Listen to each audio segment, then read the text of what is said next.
नमस्कार, हमारे छत्तीसगढ़ देख रहे हैं आप और मैं हूं आपके साथ सपना दीपक मदेशिया। बुलेटिन का आगाज करेंगे। दुर्ग के राजेंद्र पार्क में नगरपालिका निगम द्वारा आयोजित 8वां फ्लावर शो धूमधाम के साथ शुरू हुआ। सुबह 11 बजे शुभारंभ होते ही पार्क रंग बिरंगे फूलों की खुशबू से महक उठा।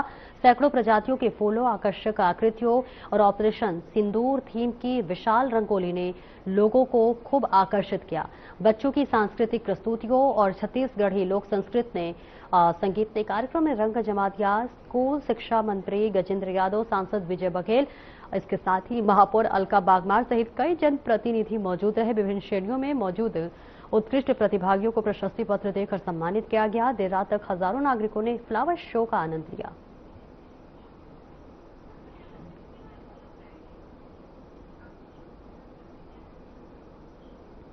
नगर निगम की परंपरा रही है कि लोगों को जागरूक करना, पर्यावरण के क्षेत्र में उनको जागरूक करना, एक संदेश देना कि पर्यावरण भी हमारे जीवन के लिए बहुत महत्वपूर्ण है। इसके कारण यहाँ पर फ्लावर शो किया जा रहा है, जिसमें इस बार अन्य वर्षों की भांति इस बार बहुत अच्छा हम लोग करने का प्रयास कर रहे हैं, जिसमें विभिन्न प्रकार की झांकियाँ आप देख रहे हैं लगा हुआ है। और बहुत कम समय में पाँच दिन में ही हम इसको तैयार कर पाए हैं, ज़्यादा समय नहीं मिल पाया था। और क्योंकि धूप भी बढ़ गई है, इस कारण फूलों की संख्या थोड़ी कम लग रही है, लेकिन आने वाले समय में हम इसको बहुत अच्छा करने का प्रयास करेंगे। और इस बार बहुत खास ये पल है लोगों के लिए, एक मेले टाइप का स्वरूप हो जाता है फ्लावर शो करके। तो ये सब शहरवासियों के लिए एक अच्छी परंपरा की शुरुआत है और बहुत अच्छे से हम इसको कर पा रहे हैं। आज वैलेंटाइन डे, आज ब्लैक डे बोला गया, क्या बोला? आज वैलेंटाइन डे हम नहीं मानते। वैलेंटाइन हमारी परंपरा नहीं है भारत देश की। हमारे लिए तो आज ब्लैक डे है। पुलवामा हमला आज के दिन जो हुआ था, उसके लिए हम बहुत हमारे सैनिकों का हृदय से श्रद्धांजलि अर्पित करते हैं हमारे निगम की ओर से। और हम वैलेंटाइन डे हम नहीं मानते यहाँ पर, हमारी भारत की परंपरा नहीं है। फ्लावर शो जो है लोग जागरूक करने के लिए रहता है कि लोग अपना मेंटल स्टेट को कम करने के लिए बागवानी में ध्यान दें, क्योंकि अगर अपने स्वास्थ्य पर ध्यान देंगे तो काफ़ी कुछ बीमारियां नहीं होती है। निश्चित तौर पे जो लोगों ने पार्टिसिपेट किया है, काफ़ी अच्छे अच्छे फ्लावर्स के वैरायटी लोगों ने रखा है और मैं धन्यवाद के पात्र है कि अभी 2 दिन पहले पार्टिसिपेट करके फिर से ज़्यादा आके फिर से पार्टिसिपेट करना अच्छा कार्य हो रहा है। लोगों को जागरूकता के लिए जिस तरह प्रकृति के प्रति उनकी जागरूकता हो, उसके लिए क्या कहना चाहेंगे लोग? मैं चाहूँगा कि और लोग बढ़ चढ़ के हिस्सा लें और अपना जो एक्चुअली हम लोग का जो फ्लावर्स होता है, हम लोग को कोशिश करना चाहिए कि दिसंबर जनवरी में कर लें, क्योंकि काफ़ी लेट होने के कारण लोगों के फ्लावरिंग थोड़ा डाउन हो जाता है। तो मैं एडवाइस करूँगा कि जो फ्लावर शो है थोड़ा दिसंबर जनवरी में हो जाना चाहिए। देखिए, फ्लावर शो का आयोजन है। फ्लावर शो हमको प्रकृति की खूबसूरती और प्रकृति से प्रेम करने का एक संदेश देती है। बहुत सारे लोग हैं जिनको प्रकृति से बहुत प्रेम है और कुछ लोग ऐसे हैं जो पौधे में लगे फूल को भी तोड़ देते हैं। तो उनको एक संदेश देना है कि हमको प्रकृति से, आज का वैलेंटाइन डे एक्चुअल में हमको प्रकृति से प्रेम करना सिखाता है। प्रकृति से प्रेम करने का आज दिवस है। तो आज उसी तर्ज पे हम प्रकृति से प्रेम करते हुए और लोगों को संदेश देते हुए कि आप भी आइए और आप भी प्रकृति को देखिए। प्रकृति जो ईश्वर ने जो बनाए हैं फूल, उसकी खूबसूरती को देखिए। तो बहुत सारे विभिन्न प्रकार के आपको फ्लावर दिख रहे हैं, बोनसाई दिख रहे हैं, विभिन्न प्रकार के फल हैं जिनको कितनी खूबसूरती से कटिंग करके किस तरह से सजाया गया है। गणेश जी बनाए हैं और विभिन्न प्रकार की चीजें बनाई गई है। और आज शहीद दिवस भी है, काला दिवस भी है। तो हम अपने वीर शहीदों को श्रद्धांजलि देते हुए, उनको श्रद्धा सुमन अर्पित करते हुए, हमने जैसे ही फ्लावर शो गेट में एंट्री करते हैं 2 रंगोली बनाए हुए हैं। एक तो वो है किस तरह से हमारे शहीद जवान शहीद हुए और दूसरा किस तरह से हमने हमारे देश के सैनिकों ने अपने देश को बचाने के लिए रक्षा की। ये दोनों चित्रण हमने किया है गेट एंट्री में।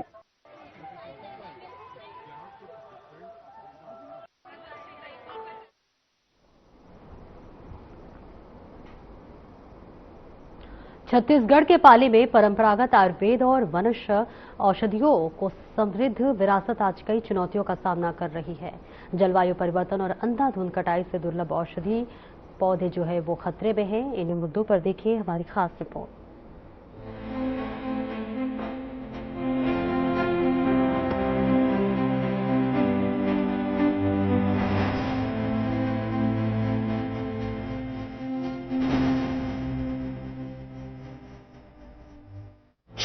छत्तीसगढ़ के पाली क्षेत्र में परंपरागत आयुर्वेद और वन औषधियों को समृद्ध परंपरा आज भी जीवित है, लेकिन बदलते पर्यावरण और बढ़ती व्यावसायिक मांग ने इन अमूल्य जड़ी बूटियों के अस्तित्व पर संकट खड़ा कर दिया है। जंगलों की अंधाधुंध कटाई और जलवायु परिवर्तन के प्रभाव से कई दुर्लभ औषधीय पौधे धीरे धीरे विलुप्त की ओर बढ़ रहे हैं। इन गंभीर मुद्दों पर हमारे संवाददाता हरीश मांडवा ने पाली के प्रख्यात आयुर्वेदाचार्य वैद्य त्रिभुवन सिंह कंवर से विशेष बातचीत की।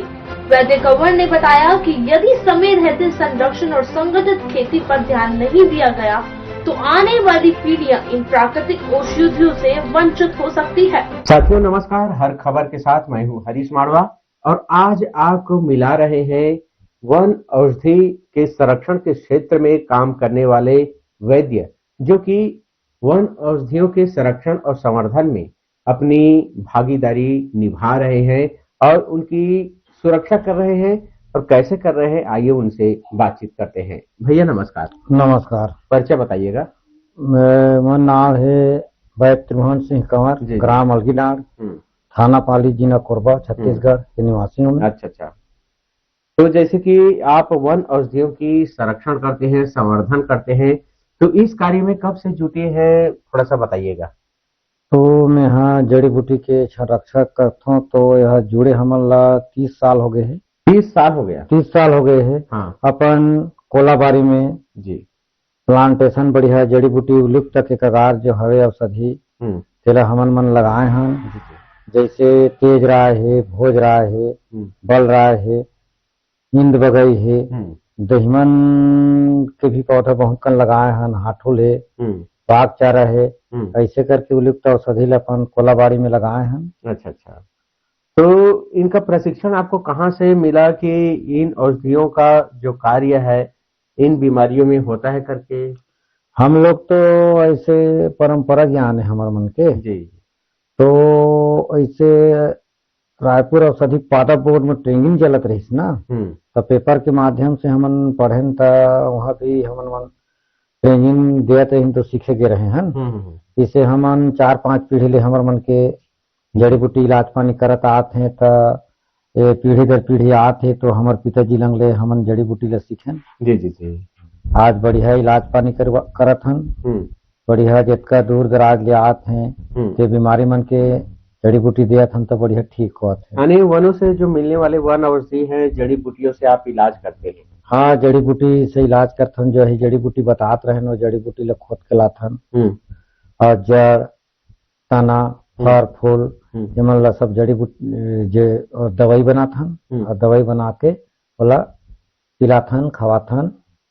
आज वन औषधियों का दोहन हो रहा है और देखें कि कई लोग इसे व्यवसाय के तौर पर उपयोग करते हैं, तो उनको बचाने के लिए आप क्या करते हैं? हम बचाने के लिए जैसे अपना वैद्य संघ जो है उसको हम लोग ट्रेनिंग देते हैं कि पेड़ को जैसे छाल को निकालते हैं तो उसका छाल को कटिंग करके निकालना जाए और एक बार उसको काट न दें, काट देंगे तो पेड़ मर जाएगा।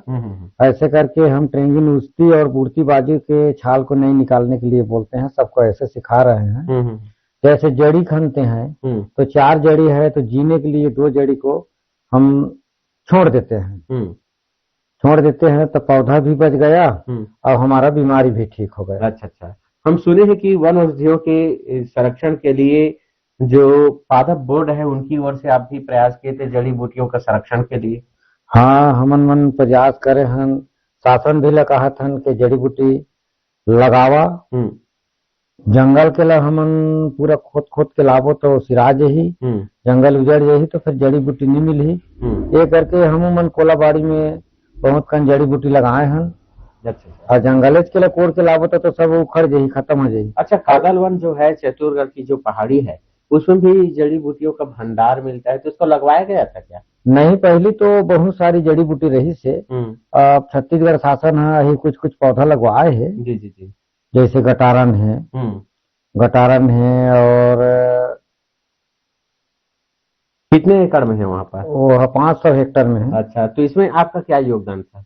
और उसमें मैं वैद्यराज था तो हमको वहाँ बुलाए थे, उसका देख रेख करते थे और लगवाने जो जड़ी बूटी कहाँ होता है, पानी वाला होता है उसको पानी जगह में लगवाया है, जैसे मैदानी जमीन में हो रहा है उसको मैदानी जमीन में लगाया है, जिससे बेला चढ़ता है तो पेड़ पौधा के नीचे जैसे गिलोय है पेड़ के नीचे लगाए हैं, ऐसे करके सभी पौधा को लगाए हैं। उतना सब पौधा कहाँ कहाँ उगता है वहाँ वहाँ बताकर हम लोग उसको लगवाए हैं। कई जड़ी बूटियां देखें तो अभी गर्मी का समय शुरू हो गया है, तो इस समय बचाने की ज्यादा आवश्यकता होती है, क्या प्रयास करते हैं? हम बचाने के लिए गाय गुरु जो है ना उसको बोलते हैं कि यहाँ मत चराइए, एमपीसी जंगल है, जड़ी बूटी यहाँ लगा है तो जड़ी बूटी खत्म हो जाएगा। आग से बचाते हैं, जैसे पतझड़ है तो वन विभाग के लोग सब वहाँ आग बुझाने के लिए 5-10 लेबर रखते हैं और वो लोग आग जो लगता है उसको बुझाते हैं। अच्छा, तो जंगल को जो है जलने से, आग लगने से बचाना भी जरूरी है।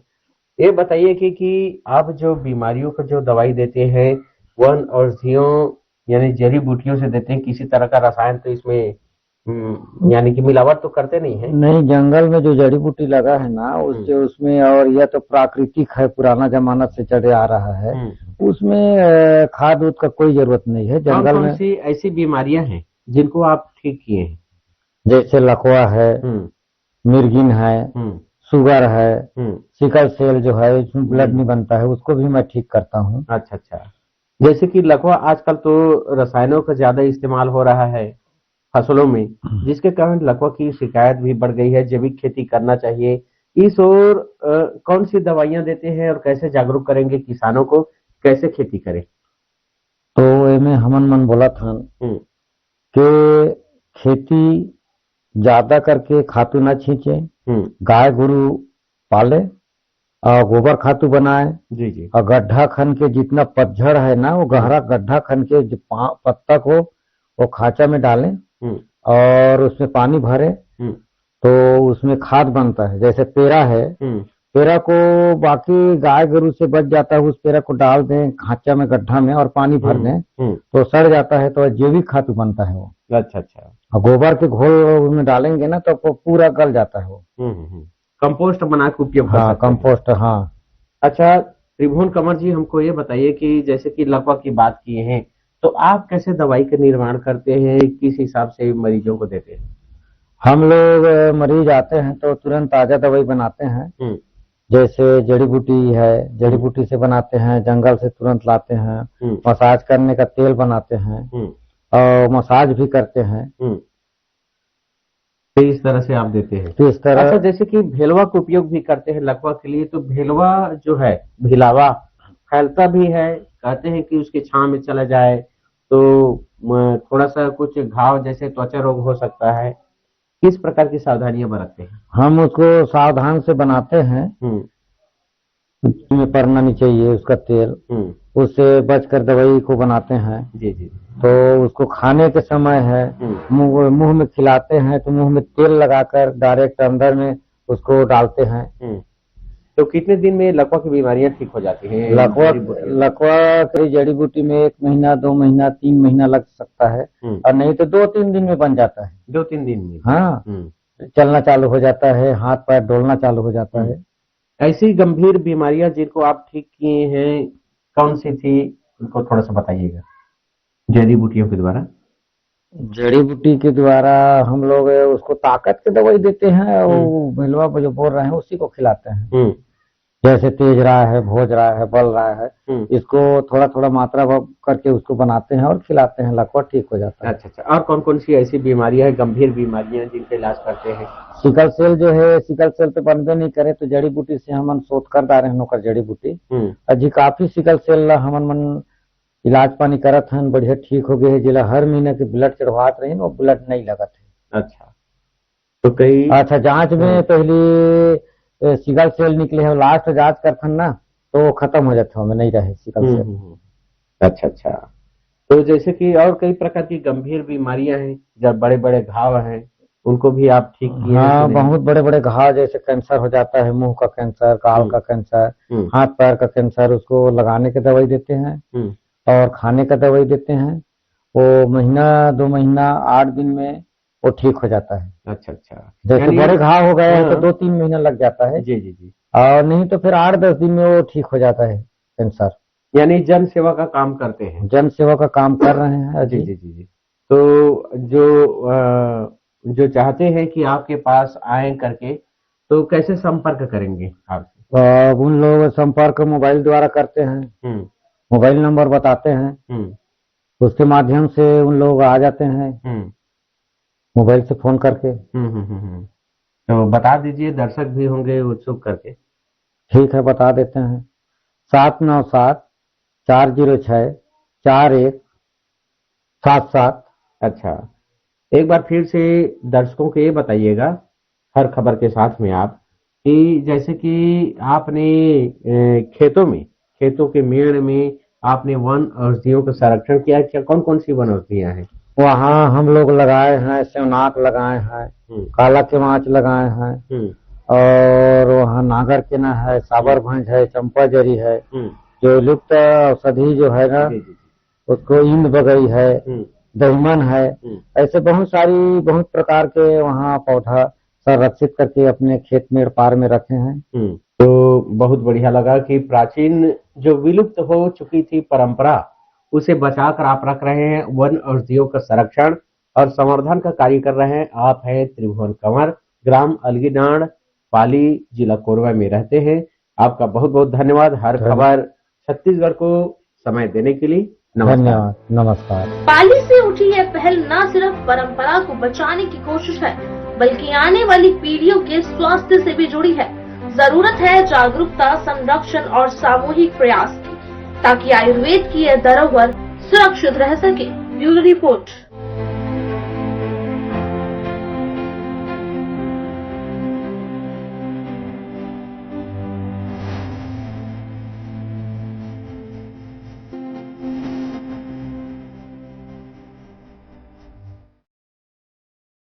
शक्ति की आदिवासी बेटी को प्यार के जाल में फंसाकर उसे मौत के मुंह में ढकेलने वाले युवक और उसके दोस्त 20 दिन बाद भी पुलिस की गिरफ्त से दूर है। वहीं अब युवती की मां ने शक्ति पुलिस को एक पत्र लिखकर अपनी इकलौती बेटी के लिए इंसाफ की गुहार लगाई है। मृतका की मां द्वारा लिखे गए पत्र में उसकी बेटी की मौत के जिम्मेदार लोगों के नाम है। बताया जा रहा है कि उसमें एक रसूखदार नेता का बेटा भी है। वहीं शक्ति पुलिस पूरे मामले में 20 दिन बाद भी रिपोर्ट नहीं आने के बाद बोल रही है। दरअसल शक्ति की वार्ड नंबर 11 की रहने वाली दिशा मरावी 24 जनवरी को शक्ति के शिवम होटल में योगेंद्र साहू नाम के युवक से मिलने गई और कुछ देर बाद आग की चपेट में आकर बुरी तरह झुलस गई, जिसके बाद एक युवक को दिशा को शक्ति के ही बिहार हॉस्पिटल में छोड़ दी भाग निकला। दिशा की गंभीर अवस्था देखकर उसे डॉक्टरों ने बिलासपुर रेफर कर दिया, जहां 2 फरवरी को दिशा के इलाज के दौरान मौत हो गई, मगर घटना की वजह का अभी तक पुलिस ने कोई खुलासा नहीं किया।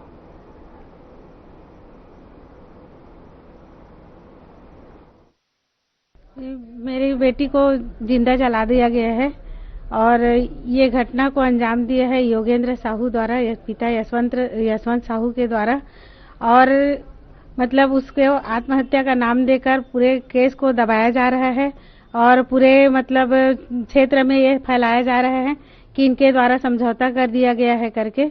और मैं मीडिया के माध्यम से मेरी बेटी के लिए मतलब न्याय मांग रही हूँ। और ये होटल में कार्य किया गया है और उसे बेरहमी तरह से पेट्रोल डालकर जला दिया गया है।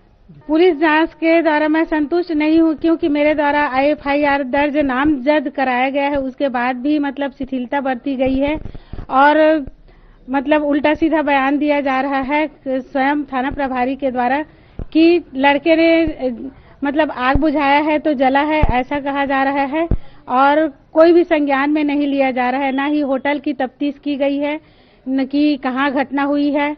और मतलब कई तरह के मतलब जवाब आ रहे हैं। बच्ची के द्वारा दबाव डाला गया है, बहुत ज्यादा मेरी बेटी को दबाया गया है। मुझे यह पता चला है कि एम्बुलेंस में वह बताई कि मेरे को मम्मी बहुत दबाया गया है, अगर तू सच बोलेगी, यहाँ का नाम लेगी तो तेरे को हॉस्पिटल नहीं पहुँचाएंगे, ऐसा कहा गया है। इसलिए मुझे झूठ बोलना पड़ा करके यह भी बताई है। वो उसे मतलब प्यार के जाल में फंसाया था और उसके बाद अब मतलब नकार रहा था और उसके रूम में ब्लैकमेल करके बुलाता था, उसको गाली गलौज करता था और मैसेज भी है मोबाइल में क्या मतलब जैसे पाता था वैसी गाली देता था, या नहीं तो फिर वीडियो वायरल कर दूंगा, फोटो वायरल कर दूंगा, ऐसे करके धमकी देता था। नहीं, लड़के ने पेट्रोल डाला है और लाइटर से मतलब जलाया है, ऐसा बताइए। 24 जनवरी 2026 को एक सूचना आई थी बिहान हॉस्पिटल से कि एक लड़की जल गई है और उसको इलाज के लिए लाया गया है। जांच के लिए थाना शक्ति से हमारे पुलिस स्टाफ गए हुए थे। तो उसके बाद प्राथमिक उपचार के बाद बिहान हॉस्पिटल से जो मृतिका है उसको बिलासपुर हॉस्पिटल लेके गए हैं। और उसके बाद में पता चला कि 2 फरवरी 2026 को उनकी मृत्यु हो गई। इस घटना में उस मृतिका की माता जी हैं जो थाना शक्ति में आवेदन दिया गया है, उनके द्वारा आवेदन का जांच किया जा रहा है। और इसके बाद थाना तारबहार में इसका मर्ग कायमी किया गया है। मर्ग डायरी थाना तारबहार से थाना शक्ति पे आने के बाद में मर्ग जांच कार्यवाही के पश्चात अग्रिम कार्यवाही की जाएगी। मर्ग जांच पश्चात अगर जो 3 युवकों का नाम अगर उसमें सामने आता है तो निश्चित ही उन पर आवश्यक वैधानिक कार्यवाही की जाएगी।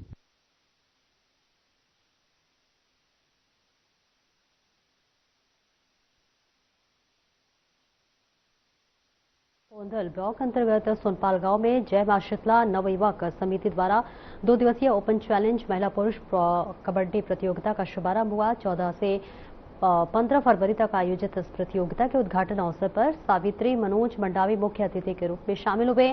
साथ ही जनपद पंचायत अध्यक्ष गोपीचंद बढ़ाई और अन्य जन प्रतिनिधियों के मौजूद रहे। इसके साथ ही विधायक ने आयोजन समिति को बधाई देते हुए कहा कि ऐसे आयोजन ग्रामीण खिलाड़ियों को अपनी प्रतिभा दिखाने का बेहतर मंच प्रदान करते हैं।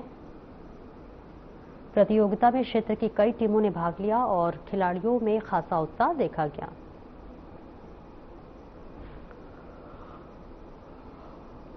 लोग लगातार इस गांव में ओपन चैलेंज प्रो कबड्डी लगातार 4था साल है तो कर ही रहे हैं, पर 2 दिन का रखते हैं, पर 2 दिन में पूरा नहीं हो पाता है।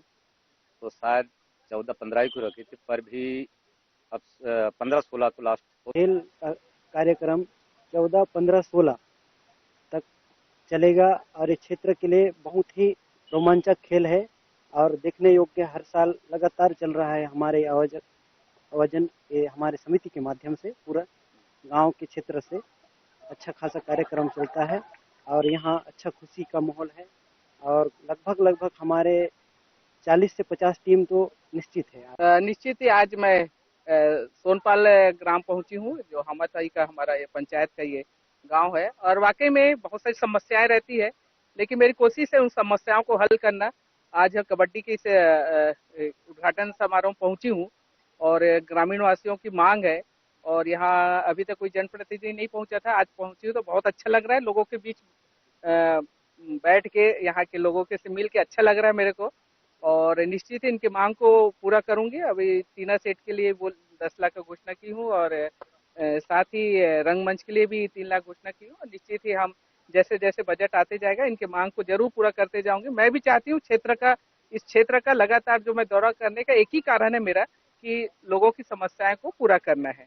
और जब से सबसे ज्यादा मेरा अभी जैसे ही आई तो नाला को पार करके आई हूँ। वाकई में ये हमारा सबसे ज्वलंत समस्या है और देख रहे होंगे कई पुलिया को अभी स्वीकृति हमने करवाए हैं, वो काम चालू हो गया और निश्चित ही आने वाले बजट में जो है ये नदी का जो पुल की मांग करें, निश्चित ही आने वाले बजट में उसको जोड़ाने की कोशिश करूंगी ताकि ये भी समस्या जल्दी से जल्दी हल हो। मेरी एक कोशिश।